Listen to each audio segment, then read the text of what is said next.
Hello po sa inyong lahat mga ka-crypto. Ako po si Pinoy Crypto Trader at sa video na ito ay atin pong pag-uusapan ang tungkol sa balitang ito kung saan ay ang Iran Hezbollah, Iran-backed Hezbollah ay umatake na po sa northern portion ng Israel. At dahil po sa kaganapan na ito ay paghandaan po natin ang magiging impact nito sa global market. Kaya global market ay maapektuhan po ang lahat ng market katulad ng hindi lamang po ang cryptocurrency kundi maging ang mga stocks at mga iba pa. Kaya Hezbollah carried out drone attacks on northern Israel after Iran and Hezbollah earlier confirmed retaliation against Israel. Stocks and crypto markets brace for impact. Ang Hezbollah ay umatake na po sa northern Israel gamit ang mga drone sa kanilang pag-atake. At yan po yung kanilang ganti or yung kanilang retaliation laban sa Israel. Kaya retaliation ng mga Hezbollah. Kaya yung pag-atake na ito ay mukhang magdudulot po ito ng impact sa stocks at saka crypto market. Kaya ang ating paghahandaan dito. Kung saan ay ang impact nito ay posibleng isa na naman po itong matinding market crash. Kaya yan po ang ating pag-uusapan sa video na ito. Pero bago po tayo magpatuloy ay nais ko lamang po munang bigyang linaw ang aking disclaimer kung saan ang nilalaman po ng video na ito ay hindi po ito isang financial advice. For education and information purposes lamang po ang layunin nito. Maliban po dito ay nais ko na rin pong magbigay babala na wala pong kahit anumang group chat ang Pinoy Crypto Trader.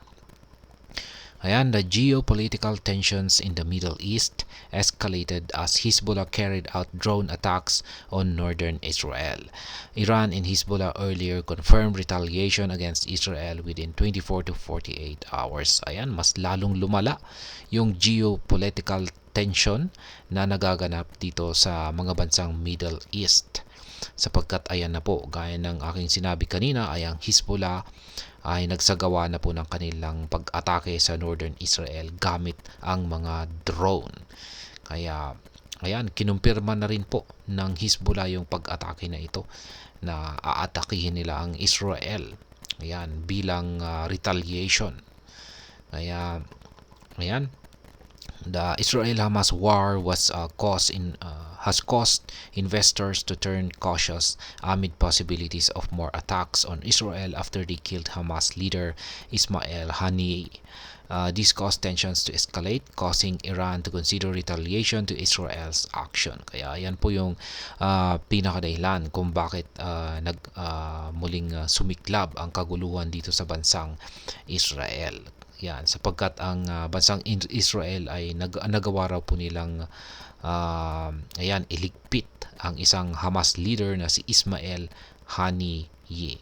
Dahil dito, ito yung nag-cause ng tensyon, nagpalala sa tensyon at para ang Israel ay mag-retaliate or sila ay maghiganti dito sa bansang Israel.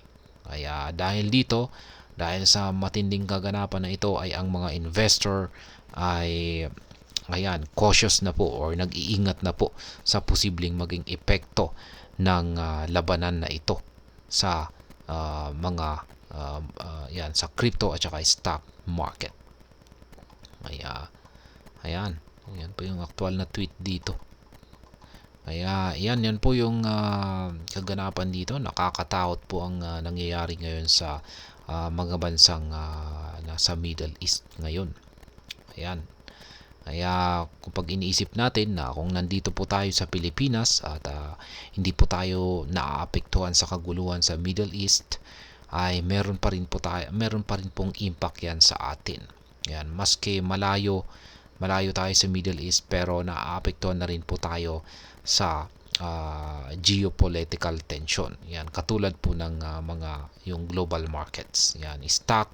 Stock market, cryptocurrencies. Ayan, naapektuhan po tayo sa mga yan. At syempre, meron pang mga ibang mga bagay dyan. Pero syempre, dahil dyan lamang po tayo nakafocus sa cryptocurrencies, ay yan lamang po yung ating binabanggit dito. Kaya, ayan.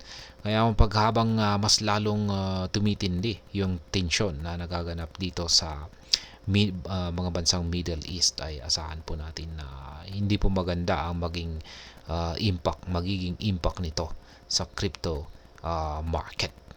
Kaya ayan, sana nga ay magkaayos na sila para itong crypto market na ating sinusubaybayan, ayan, ay magkaroon na rin po ng maayos na performance.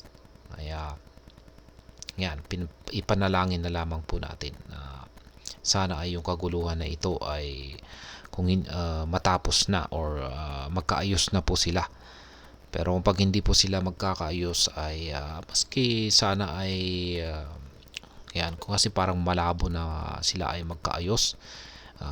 Yan, kung hindi po sila magkakaayos ay at least medyo hindi gaanong lumala yung kanilang tensyon. Kaya ayan, hanggang dito na lamang po tayo sa video na ito mga ka-crypto. Sana po ay inyong nagustuhan ang aking paliwanag sa video na ito. Kung inyo po itong nagustuhan ay pakiclick lamang po ang like button nito. Para naman po sa mga bago lamang dito, kayo po ay aking inaanyayahan para mag-subscribe. Pakiclick na rin po ang bell icon nito dahil ito po ang siya magsisilbing notification nito sa mga bago kong videos na akin pong ina-upload sa aking YouTube channel na ito. Marami pong salamat sa panonood. Ingat po tayo lagi at God bless po sa ating lahat.